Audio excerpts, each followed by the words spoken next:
En Santolan seremos intrépidos marineros que nos embarcaremos junto a otro navío en una expedición. Aunque seamos amistosos, no obstante solo habrá uno que se lleve la gloria, que será el vencedor. Pero, ¿cómo se gana? Pues muy fácil. Se gana de dos formas. La primera forma en la que se van a conseguir puntos de gloria va a ser obteniendo la mayoría en una de las 6 secciones. Por cada mayoría que tengamos, obtendremos 2 puntos de victoria más un punto por cada pieza. Por ejemplo, aquí el jugador azul se llevaría un total de 4 puntos. 1 más 1, 2 más 2, 4. Además, si al final de la partida tenemos alguna pieza en uno de los anillos, obtendremos un punto adicional por cada pieza en cada anillo. Es decir, aquí el azul se llevaría un punto adicional y aquí se llevaría 2. Pero, ¿cómo podemos colocar las fichas encima del tablero? Muy fácil. El primer jugador podrá colocar la pieza donde quiera. Es decir, por ejemplo, si yo voy a iniciar, podría colocar esta pieza aquí. No tengo ninguna restricción. La única restricción que tengo que tener en cuenta es que no puedo ponerla sobre una casilla con un icono. Es decir, solo podría en las casillas blancas.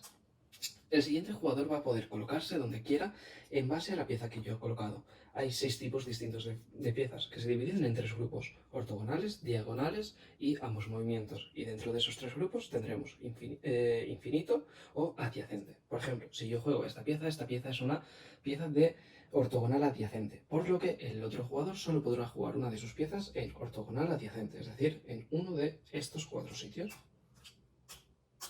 Si, por ejemplo, decide jugar esta pieza, aquí por ejemplo, así se asegurará un punto de victoria al final de la partida, yo podré volver a jugar en cualquiera de los sitios que me permita la pieza jugada. En este caso, como es diagonal ilimitado, podría jugar en cualquier sitio de la diagonal de la pieza jugada. Por ejemplo, yo podría decidir jugar aquí para asegurarme otro puntete. Entonces, él le tocaría responder y podría responder en cualquier lugar de esta columna o fila, dado que esta es ortogonal ilimitada, por tanto, de forma ilimitada, pero en solo la columna o la fila de la pieza jugada. Por ejemplo, podría contestar aquí.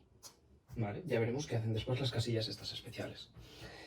Pero, ¿qué pasa si se puede dar el caso que en algún momento, por ejemplo, yo respondería aquí y él podría responder aquí? En algún momento alguien juega una pieza y dentro de su trayectoria hay otras piezas. Pues como existen otras piezas, estas piezas interceptan el alcance. Por tanto, el siguiente jugador no podría colocar en ninguno de estos dos sitios. Claro, en esta ocasión, por ejemplo, no se puede jugar ninguna pieza. Entonces, como no estoy dando ninguna orden válida, el siguiente jugador podrá colocar donde quiera, incluida en una casilla especial, por ejemplo, asegurándose un punto. La puntuación de final de partida es muy sencilla. Una vez hayamos colocado todas nuestras piezas, se disparará el final de la partida inmediatamente, cuando el último jugador coloque su última pieza.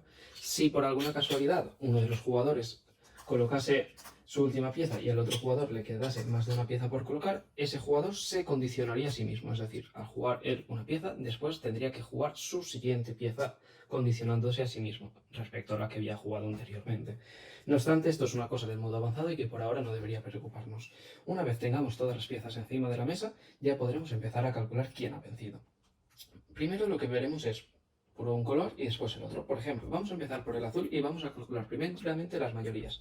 Aquí tiene 2 fichas, por tanto, al tener mayoría se llevaría 2 puntos más 2 por controlar la sección. 2 más 2, 4. Aquí pues tiene 3 piezas por 3 puntos más 2 puntos por controlar la sección, 5 puntos. Y así iremos repitiendo en todas las secciones. Si en algún momento en una sección existiese un empate, nadie puntuaría. Además, los anillos van a otorgar un punto, ganes la mayoría o la pierdas, siempre y cuando estés ahí al final de la partida. Aparte de los anillos tenemos 3 piezas más. Tenemos la roja, que esto nos da más una pieza para determinar mayorías. Es decir, si esto estuviese así, sería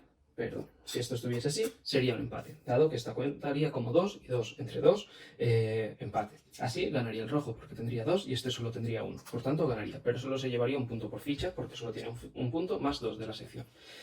Después tendremos el remolino, que lo que nos va a permitir es que al colocar una pieza en el remolino la podamos sacar por otro sitio. Y por último, lo que nos va a quedar es el faro. El faro lo que nos permitirá es mover una pieza nuestra de dentro de nuestro alcance a otro lugar. Por ejemplo, al colocarla aquí nos podrá permitir reubicarla. Y esto es todo. Espero